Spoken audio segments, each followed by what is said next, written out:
ایک عیسائی آدمی نے اسلام قبول کیا تو اس سے لوگوں نے پوچھا کہ تو نے اسلام کیسے قبول کیا؟ کہنے لگا ہوا یہ کہ ایک عیسائی نوجوان تھا، وہ ایک مسلمان نوجوان تھا تو وہ یہاں آیا ہمارے ملک میں، شکار کرنے کے لیے نکلا، جانور کو گولی لگائی تو ایک نوجوان کو لگ گئی۔ اب وہ چاہتا تو بھاگ بھی جاتا، لیکن وہ بچہ اٹھایا اس نے، اس کا گھر معلوم کیا، گھر گیا، گھر والوں کو بتایا کہ مجھ سے غلطی ہو گئی۔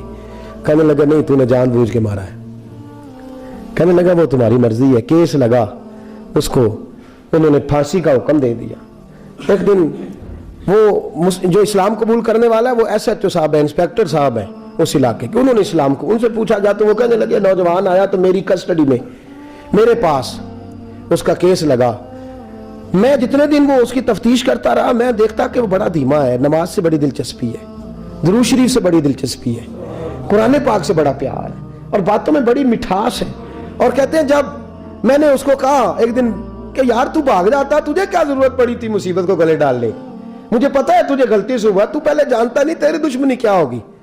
تو کہنے لگا میں کیسے بھاگ سکتا تھا، میرے نبی نے جو دین دیا ہے وہ دوسروں کی خیر خواہی کا مذہب ہے صلی اللہ علیہ، کیسے بھاگ سکتا تھا؟ کہتے ہیں خیر سزا کا حکم تھا، جیلر اور میں دونوں اس کی دیکھ بھال کرتے، ایک دن ہمیں اس سے پیار ہو گیا، ایک دن کہنے لگا ایک مسئلہ ہے، اس کے تو گھر کو میں نے اجاڑا ہے، میری وجہ سے کوئی اور گھر بھی اجڑ جائیں گے۔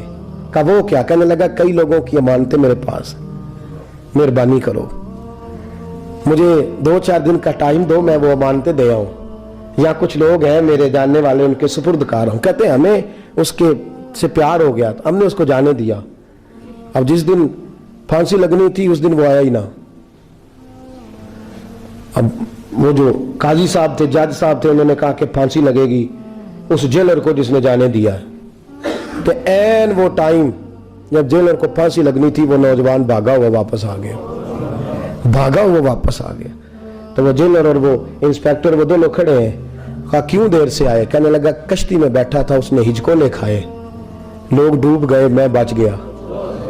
کہا پھر تو کیسے آیا؟ کہنے لگا تیر رہا تھا تو بڑی مشکل سے تیرتے تیرتے سارے رستے اللہ سے دعا مانگتا ہے یا اللہ ایک میری وجہ سے پہلے گیا ہے، 2 اور نہیں جانے چاہیے، دعا مانگتا ہوا یہاں تک پہنچا ہوں۔ انہوں نے کہا یار تو زندگی بچا سکتا تھا، تو نے کیوں نہیں بچائی؟ کہنے لگا میں پہلے ایک کی لے چکا، اب تم دونوں کی بھی لے لیتا۔ اس نے کہا ہم تو عیسائی ہیں، تو مسلمان ہیں، مر بھی جاتے تو کیا حرج تھا؟ کہنے لگا کیسے مر جاتے؟ میرے نبی نے کہا ہے دین النصیحہ، دین دوسروں کا بھلا کرنے کا نام ہے، دوسروں کا بھلا کرنے کا نام۔ وہ اب کیا قریب اس نے بات سنائی، اس کو لٹکانے لگے، تو وہ جو جلاد تھا وہ لٹکانے لگا، تو انسپیکٹر کہنے لگا اس کو رہنے دو، مجھے پھانسی دے دو۔ وہ کہنے لگا نہیں تم ان دونوں کو رہنے دو، جیلر کہنے لگا مجھے پھانسی دے دو۔ اب جب وہ سب لوگ کھڑے ہیں، پھانسی ہو رہی ہے، لوگوں کی آنکھوں میں آنسو ہیں، جج صاحب بھی کھڑے تھے، جج کہنے لگا تم تینوں چاروں کو رہنے دو، مجھے لٹکا دو اس کی جگہ پہ۔ لوگ رو رہے تڑپ رہے، وہ بچے کے والدین بھی کھڑے تھے، وہ سارے کھڑے تھے۔ وہ جلاد جو پھانسی دیا کرتا ہے جسے کبھی رحم نہیں آتا، وہ رسی چھوڑ کے پیچھے ہو گیا۔ لوگوں نے کہا تو کو پیچھے ہو گیا؟ کہنے لگا اگر یہ مرے گا تو میں بھی مروں گا، مجھے پھانسی ملے گی۔ تڑپ اٹھے سارے لوگ، آنکھوں میں آنسو آئے۔ جب سارے روئے تو بچے کا والد آگے بڑھ کے کہنے لگا قسم ہے اللہ کی عزت کی، اگر تیرا یہ رنگ ہے تو محمد عربی کا کیا رنگ ہوگا صلی اللہ علیہ۔ وہ سب لوگ کلمہ پڑھ گئے، مسلمان ہو گئے۔ حضرت عیسیٰ علیہ السلام کے پاس ایک شخص آیا تو اس نے آ کے کہا میں نے آپ کے ساتھ رہنا ہے حضور، میں نے آپ کے ساتھ رہنا ہے۔ آپ فرمانے لگے دنیا دار بن کے رہو گے کہ دیندار؟ کہنے لگا جی میں دیندار بن کے رہوں گا۔ فرمانے لگے دنیا کی طلب نہ کرنا ورنہ میری صحبت میں نہیں رہ سکو۔ حضرت عیسیٰ علیہ السلام نے شادی نہیں کی، مکان ہی نہیں بنایا، ایک تکیہ، ایک پیالہ، ایک کمبل، جہاں رات ہوتی وہیں سو جاتے۔ ایک دن ایک شخص کو دیکھا کہ وہ ڈھلان بنی ہوئی تھی، پتھر کی پہاڑ تھوڑی سی ڈھلان بنی ہوئی تھی تو نیچے لیٹا ہوا ہے۔ آپ نے کمبل بھی صدقہ کر دیا، کہنے لگے آج کے بعد جہاں ڈھلان بنے گی وہاں سو جائیں گے، کمبل کی ضرورت ہی کوئی نہیں۔ کچھ دنوں کے بعد ایک شخص کو دیکھا کہ وہ اپنے ہاتھ کا تکیہ بنا کے سویا ہوا ہے، تکیہ بھی خیرات کر دیا، کہنے لگے اس کے بغیر بھی گزارا ہو سکتا ہے۔ کچھ دنوں کے بعد دیکھا کہ ایک آدمی چلو میں پانی پی رہا ہے، پیالہ بھی اللہ کے راستے میں دے دیا، کہنے لگے چل جائے گا کام اس کے بغیر۔ پر میں دنیا دار بن کے نہ آنا، کہنے لگا نہیں صاحب میں دیندار بن کے آؤں گا۔ جناب عیسیٰ علیہ السلام نے رکھ لیا، آپ پہلے دن ہی کہنے لگے چل آجا روٹی کھا لیں. 3 روٹیاں منگائیں, اس کو ساتھ بٹھایا, فرمانے لگے میں تو 1 کھاؤں گا, تو کتنی کھائے گا؟ کہنے لگا جی میں بھی 1 ہی کھاؤں گا. 1 روٹی اس نے کھا لی, 1 آپ نے کھا لی. تیسری روٹی چھوڑ کے جناب عیسیٰ علیہ السلام دریا کنارے وضو کرنے چلے گئے. واپس آئے تو روٹی کوئی نہیں تھی. اللہ کے نبی تھے, جان گئے. رب کریم کا بندہ بھی جان جاتا ہے. اقبال کہتے ہیں اولیاء کیا ہیں جواسیس القلوب, کہتے ہیں رب کے ولی کو ٹٹولا نہ کر, وہ تو دلوں کے حال بھی جانتا ہے. انہیں ٹٹولا نہ کر, غبار آلود سمجھ کر حکارت سے نہ دیکھ ان کو, انہی کی ٹھوکروں سے سلطنت بنتی بگڑتی ہے. اور اقبال کہتے ہیں نہ تیغ و تیر میں نہ لشکر و سپاہ میں, نہ تیغ و تیر میں نہ لشکر و سپاہ میں. کہتے ہیں نہ تلوار میں نہ تیر میں نہ لشکر میں نہ فوجوں میں, نہ تیغ و تیر میں نہ لشکر و سپاہ میں ہے جو بات مرد کلندر کی بارگاہ میں ہے, جو بات مرد کلندر کی بارگاہ میں. تیسری روٹی کدھر ہے؟ کہنے لگا حضور مجھے نہیں پتا. فرمانے لگے تجھے پتا ہے پر تو بتا نہیں رہا. کہنے لگا مجھے تیسری روٹی کا پتا. حضرت عیسیٰ علیہ السلام ایک ہرنی جا رہی تھی, اس کے ساتھ 2 بچے تھے. آپ نے ایک بچہ پکڑا, اس کو ذبح کیا, لکڑی جلائی, اس کو بھونا, اس کو بھی کھلایا, خود بھی کھایا, ہڈیاں جمع کر دیں. جب وہ ہڈیاں, اس پہلو کو ذرا سمجھیے گا, جب کھا بیٹھے ہڈیاں جمع, وہ ہرنی بھی کھڑی ہے, دوسرا بچہ بھی کھڑا ہے. ایک بچہ کا ذبح کر کے کھا لیا, دوسرا کھڑا ہے. جب پیٹ بھر لیے, وہ بھی ڈکار لینے لگا سامنے, تو حضرت عیسیٰ علیہ السلام ہڈیوں سے کہنے لگے چلو اٹھ جاؤ اللہ کے حکم سے. ہرنی کا بچہ پھر سے زندہ ہو گیا. وہ چلا گیا, ماں اس کو ساتھ لے کے روانہ. آپ فرمانے لگے دیکھ اللہ نے مجھے معجزہ دیا ہے, ہم نے کھا بھی لیا ہے اور بچہ چلا بھی گیا ہے, ہمارے پیٹ میں ہے بھی, اور اب تو بتا دے روٹی کس نے کھائی ہے. کہنے لگا جی مجھے نہیں پتا, نہیں پتا مجھے. حضرت عیسیٰ علیہ السلام اس کو ساتھ لے کے بڑھے تو دریا کے اوپر, پانی کے اوپر پیدل چلنے لگے. دریا پار کر گئے. فرمانے لگے تو پانی پہ چلتا رہا ہے, سارا پانی کراس کر گیا ہے تو ڈوبا نہیں, اب بتا دے روٹی کس کے پاس ہے. کہنے لگا نہیں پتا, مجھے پتا. اللہ اکبر, وہ کیا خوب لفظ کہہ گئے سجادہ نشین حضرت پیر میر علی شاہ صاحب رحمت اللہ علیہ. بے قدرہ کچھ قدر نہ جاتی, کھیتی خوب تسلی ہو, اے دنیا دار پجاری زردے کتے آندے گل ٹلی ہو. سارا دریا اتنا بڑا دیکھتے ہیں لوگ جو آتے ہیں نا درویشوں کے پاس, بڑے رنگ دیکھتے ہیں پر بدلتے نہیں.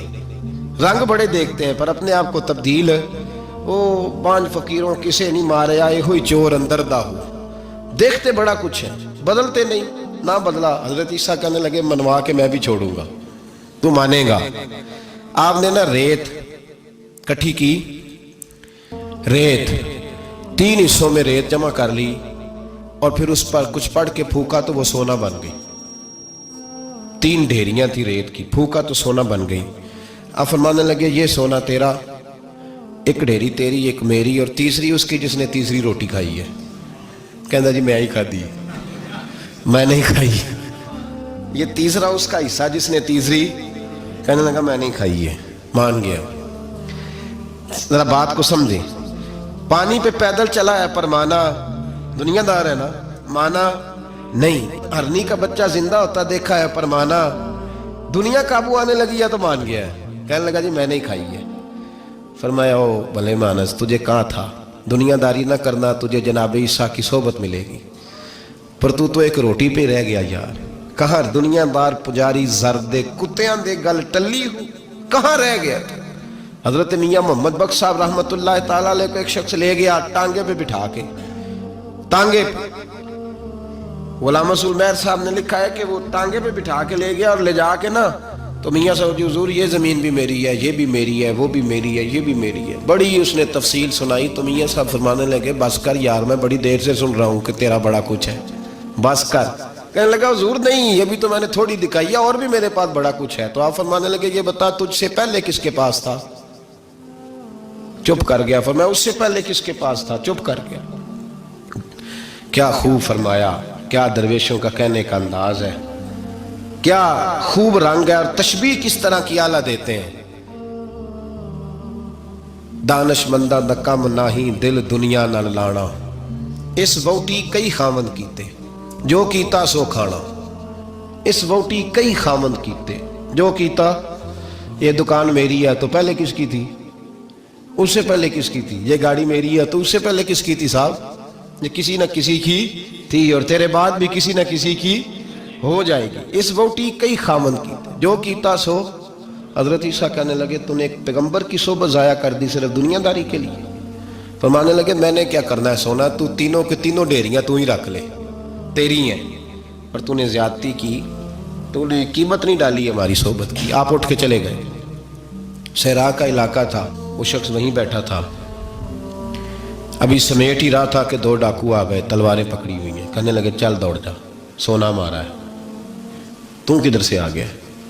منت کی. کہنے لگا چلو مہربانی کرو، 3 حصوں میں ہے، 2 لے لو، ایک تو مجھے دے دو، ایک تو دے دو. منت کرنے لگا. وہ مان گئے. کہنے لگے چلو ٹھیک ہے. دوستی کر لی، نام پتہ پوچھ لیا، گفتگو ہونے لگی.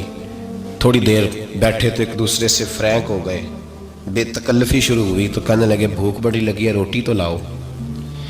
ایک کو بھیجا، ڈاکوؤں میں سے ایک کو بھیجا کھانا لینے. وہ کھانا لینے چلا گیا. اب یہ دونوں پیچھے رہ گئے، ایک وہ روٹی کھانے والا اور ایک ڈاکو. تو آپس میں کہنے لگے یار یہ تیرا پوچھتا ہے وہ روٹی کھانے والا، تیرا اس کے ساتھ کیا تعلق ہے؟ کچھ بھی نہیں، ڈاکو سجن ہے.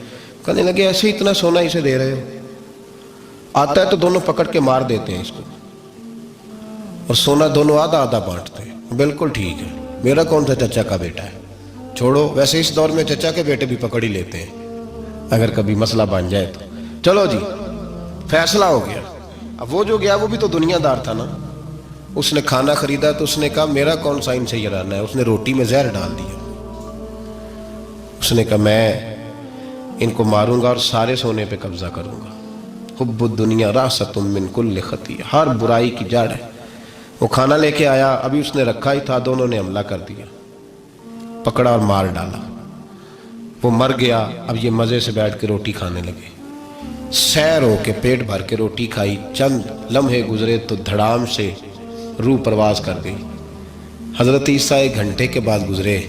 3 لاشیں پڑی ہیں اور سونا ویسے کا ویسا پڑا. ایس ووٹی کئی خامند کیتے جو کیتا سو کھانا، سونا ویسے کا ویسے پڑا ہے. جناب عیسیٰ علیہ السلام کھڑے ہو کے اپنے حواریوں سے کہنے لگے اس کو کہا تھا تو صحبت حاصل کر، دنیا داری سے بچ. لیکن اس نے دنیا داری کو فوقیت دی، ایک پیغمبر کی صحبت کو فوقیت. آج نقصان یہ ہوا ہے کہ خود مرا ہے اور 2 لاشیں اور بھی اس نے ساتھ کٹھی کر لی. دنیا داری سے بچ جائیں.